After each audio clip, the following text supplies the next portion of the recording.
त्याच्यासोबत जेव्हा मी असते किंवा कोणी पण असलं तरी ते कायम एंटरटेन राहतं आणि तो कायम म्हणजे मला हसवत ठेवतो कायम.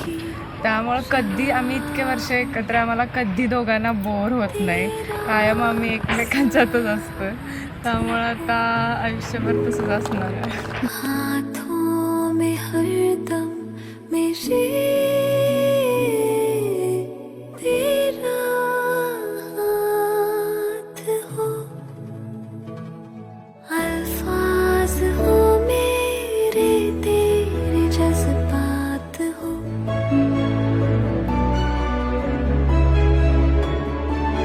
दिल की किताबों में बस तेरी ही बात हो. इतक्या दिवसापासूनच्या गोष्टीचं प्लॅनिंग किंवा विचार किंवा काइंड ऑफ स्वप्न होतं ते ना, ड्रीम कम ट्रू टाईप आहे माझ्यासाठी तरी.